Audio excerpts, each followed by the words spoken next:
We're here with Greenwood Village City Councilman Dave Bullock. Thanks for taking the time to talk about what's going on in the city. Thank you for coming. What did the state legislature get wrong when it passed this bill that's been signed into law that would open up law enforcement officers to be personally financially liable for $25,000, up to $25,000, if they did something that broke the law? Sure. Well, Marshall, first and foremost, it's important to point out that nothing in the resolution that we passed protects police officers from committing an illegal act. If an officer commits an illegal act, we have full rights to arrest that officer, to prosecute them, and throw them in jail. So reports by some in the media and some in the legislature that have tried to say that what we have done gives a license to a police officer to do anything they want is just patently not true. Have you heard any of that from 9 News? I don't know if we've heard any. Well, yeah, I think we've heard a few things from 9 News about, if you want me to go into detail, I'd be happy. Well, you said that there's been misrepresentation in the media, so I'd like to hear specific examples of Sure. Well, I'm going to paraphrase, but Kyle Clark made a statement that if people drive through or live in Greenwood Village or work in Greenwood Village, they're not going to be under the full protection of the law. And that just is a mischaracterization. And the reason is because Greenwood Village has been and always will be one of the safest places in the state to live and to work and to socialize. And so people need to understand that what we did does not give license to a police officer to act illegitimately. Is that if they commit a crime, then they will be prosecuted and thrown in jail. But full protection of the law under the Senate Bill 217 would include the provision that they could be held potentially liable up to $25,000. I'll just quote the full Kyle Clark quote, the back end of it. If you want the full protection of Colorado's police reform bill, don't live in Greenwood Village, don't work in Greenwood Village, don't shop in Greenwood Village, and if you choose to drive through Greenwood Village, you do so at your own risk. Isn't it true if you live, work, shop, or drive through Greenwood Village, you don't get full protection of Senate Bill 217? It's not quite that simple, and let me explain why. The reason why we passed this resolution is because we wanted to make sure that we created a safe environment for the residents and the businesses of Greenwood Village and the visitors that come. If you cannot hold on, if you cannot retain your good police officers, then your city becomes a much more dangerous place to live. The evidence is irrefutable, and this is why. If you look at other cities around the country, New York, Minneapolis, Chicago, any of the major cities that are calling to defund the police and are not supporting their police, violent crime is on a significant rise. In fact, in some of those cities, they're experiencing the highest levels of violent crime in their history. And that's because their elected officials are not supporting them. In Greenwood Village, conversely, is that we are supporting our police, and therefore we have a much safer place to live here. One other point on that. You look at the Seattle CHOP zone. The elected officials there basically allowed an autonomous zone to happen. Your own network reported on that. Well, what happened? Mob rule, violence, murders. Look what's happening in Portland right now when they're not supporting the police. 55 straight days of violent protests. We do not want that to happen in Greenwood Village, and that's why we passed a resolution to support our police officers with financial indemnity. Did any of those incidents in Seattle or Portland, and I'm not well versed in them, but did they happen because a city chose to say officers would not be held potentially liable for $25,000 if they broke the law? It happened because the local officials, the local elected officials, are not supporting their police. And the bill that was passed by the state legislature stripped away the financial immunity for indemnity for police officers. Don't you find it a little bit ironic and even hypocritical that the state legislatures took away financial indemnity from the police officers but kept it for themselves? That may be an investigative question that you might want to ask the state legislatures why they didn't take their financial indemnity away for themselves. Well, it sounds like something you could actually lobby your local lawmaker to perhaps pass a bill for next year about that. Could, but as an investigative reporter, that might be something you may want to ask them. In your newsletter to Greenwood Village residents from July 6 about the resolution, you wrote that one officer resigned and 4 others were considering it. Did that happen? Did the one officer still resign? Yes, the officer did resign. However, after we passed the resolution, he came back. The other officers were getting ready to resign, which means that we would have lost close to 10% of our police force. And you know, it takes a lot of time and a lot of money to train police officers to get up to where they need to be. And so we did that because we want to be able to hold on and to retain our police officers so that we have a safe environment for our residents and our businesses and our visitors in Greenwood Village. And those resignations were specifically because the legislature passed Senate Bill 217? That's correct. They were specifically for that. Why would you want to keep an officer who would rather quit than be held to the same standard as every other officer in this state under that law? Well, first of all, the day that they passed that law, that the state legislature passed that law, police officers and sheriff's officers all across the state started to resign. And I won't go into specific numbers right now, but we know that in a number of different jurisdictions that officers were resigning. But I'd like to hear some of the specifics, because I've reached out to some of the districts and the departments myself. So what do you know specifically of law enforcement resignations because of that Senate bill? We've heard some numbers, but I don't want to say them because I don't have the facts checked. But let me continue on if I can. So in answer to your question, is that police officers have a very dangerous job. You know, they run to danger when everyone else is running away. They have bullets flying around them when they're trying to save other people. They have to make split-second life and death decisions for protecting you and me.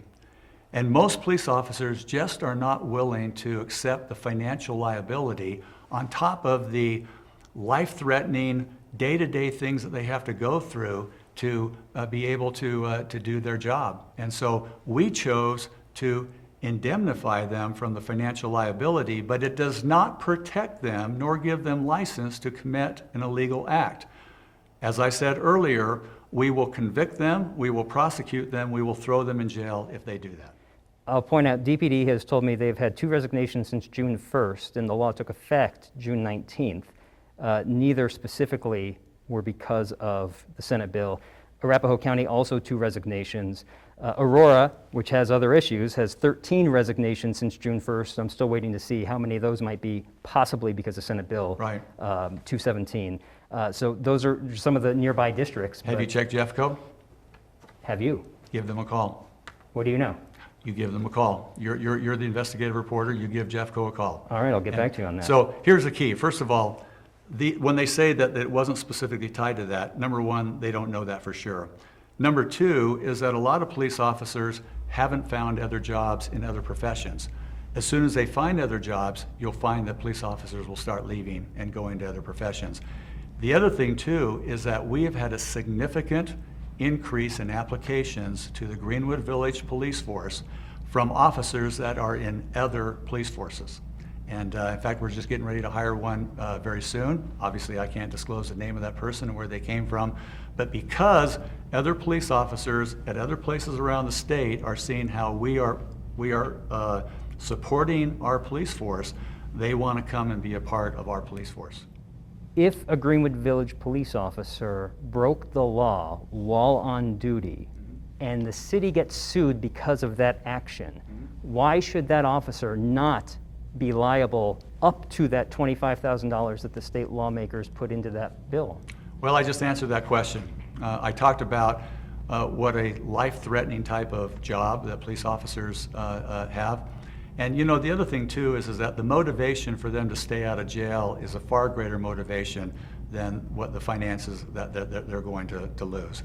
And so, you know, the other question, again, you need to ask the state legislature, why did they strip away financial indemnity for police officers and they didn't do it for themselves? I find that extremely hypocritical. Well, again, these are 2 different, like you can't put No, the same thing. they're not 2 different things. But you can't put the same thing in the same bill in Colorado. The state legislature are the ones. What happened was that first of all, let's go talk about the genesis of what happened. Is that every decent person is appalled by what happened to Elijah McClain and George Floyd. Look, I condemn the acts of those police officers, and I'm glad that they're being thrown in jail. I also support racial equality, but you cannot judge an entire police force, or you cannot judge an entire industry of police officers by the bad actions of a few. And our state legislature, I believe, passed that bill as an emotional, knee-jerk reaction to the events that were happening at the time. And you know, they did it in 2 weeks. Hastily passed bills based on emotion does not produce good public policy. Supported by State Senator John Cook, who's a former law enforcement, supported by both Democrats and Republicans. Well, not all Republicans voted for it. If I have my numbers correctly, I believe 13 on both sides did not vote for it. And so, 13 look, Republicans in the House and 1 Republican in the Senate. yeah, 13 or 14, somewhere in there. But the point is that not everybody voted for it. And I recognize that there are some Republicans that voted for it. I think that they got caught up in the emotion of the time. They didn't understand the unintended consequences that came from what they passed. And I would only say to them is that if they're going to take away the financial indemnity of those who protect you and me, they should take it away for themselves. Would this resolution not exist if they pass a bill like that? Well, there would be no reason for this resolution to exist because they passed a bill that stripped away financial indemnity from for the police officers. But if they did it across the board, like you're asking, if you want the governor, mayors, state lawmakers to also have this financial liability. Well, now you're getting into hypotheticals. But you're telling me, like, it's bad that they did this, but they didn't do it for themselves. You can't have it both ways to say that. No, that's not and true. then say I'm making a hypothetical. That's absolutely not true. Is that I'm just trying to say to you is that the people who had the power to strip away the financial indemnity for the police officers did not do it for themselves. And if they believe so much in that principle, they should have done it for themselves. Who your lawmakers, State Senator Jeff Bridges, one Yes, of your lawmakers? Meg Froelich, who is House District number 3, and Jeff Bridges, who is Senate District number 26. And you know, they have made some harsh criticisms towards our city council, and the resolution that we passed. In fact, they've been quite inflammatory. But here's a very key point.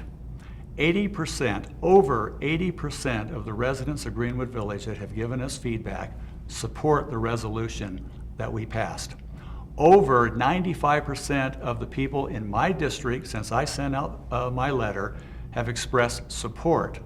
So here's the question that needs to be asked and that you may want to ask Meg and Jeff, and that is, why is it that they are criticizing our resolution when their own constituents, a vast majority of their own constituents, are saying that they support what we've done? Well, I've got some numbers too. Greenwood Village's demographics, 84% white, 5% Hispanic, about 3% black. The median household income is about $127,000 a year, which is almost double of Colorado as a whole. That's a short way of saying Greenwood Village is overwhelmingly white and affluent. How can this community really understand the concerns the rest of Colorado experiences and the rest of the country experience with police accountability? We are not trying to tell other communities what they should do in their particular neighborhoods. All we know is that we can make the decisions, and we have to make the right kind of decisions for Greenwood Village. I'm not a city council member in another city. I'm a city council member for Greenwood Village, and so it was incumbent upon us to do what was right for our city. When you voted in favor of the resolution, I listened back to that meeting. You said, we're supporting the rule of law and basically sending the message to our residents that if you live in this community, our officers are going to do all they can to keep us safe. Why wouldn't a Greenwood Village police officer be able to do all they can if they were held financially liable, if they broke the law? Well, first of all, there's a lot of lawyers out there that like to bring on malicious lawsuits. We know that. You report on that on a regular basis. And so it's very common for a lawyer to find some small little incident and try to go after somebody for that. Let me ask you a question. If you had somebody that was breaking into your house in the middle of the night, and you call the police officer, wouldn't you want that officer to show up to be fully engaged to try to save you? Of course you would. And what happens is if these officers feel like some of their actions are going to be scrutinized or somebody's going to sue them or what have you, is that they may not be able to act in their full capacities in trying to keep our community safe. And so the reason why we did this was so that we can provide a safer community in Greenwood Village for the people who live here, people who work here, and the visitors that come in here. And again, I will go back to what I said earlier. The evidence is irrefutable. You look at the cities, and there's some cities in Colorado too, but I'm not going to mention them, that's their business. But if you look at those cities where they are calling to defund the police and they are not supporting their police, violent crime has risen significantly in those cities. Greenwood Village has been and will continue to be one of the safest communities in Colorado. And so you cannot refute the evidence. I keep hearing about the safeness of the city. Why is it that if it was out there, that if you broke the law, which you've said the officer could still go to jail, prison, if they're found guilty Yeah. of breaking the law, that there's also a financial component to it? How does that make the city less safe if the officer knew their actions, if illegal, could lead to Yeah. personal financial liability? Very simple. In fact, you referenced it earlier, is that we had one officer that resigned. We had other officers that were going to resign, and who knows how many officers were going to resign after that. If you cannot retain your best police officers, your community becomes a more dangerous place to live and to work. And so the reason why that we decided to provide the financial indemnity for them is so that we can retain our good police officers, so that we have that type of force, that police force in our city to be able to protect us. Last year you passed a resolution praising police that got much less fanfare than this. I did. It didn't exempt police from a provision of state law. It just praised police for their actions. Why not do something similar like that this year instead? Well, the reason I did that back then is that we were seeing accounts across the country where police officers were being assaulted. By the way, it's much worse now than it was back then. New York City police officers were walking down the street and people were throwing water on them, and they were throwing other things at them. And the local elected officials in New York would not allow those police officers to do their job and to take care of people that were breaking the law. And so I felt the need to sponsor a resolution to simply show support to our police officers and let them know that we've got their backs and that we believe in what they do. That's very different than when the state legislature strips away their financial indemnity and causes a situation where we could start losing police officers, which would make our community less safe. And that's the difference between what I did back then and what we did on this resolution. You've brought up New York, Seattle, Portland.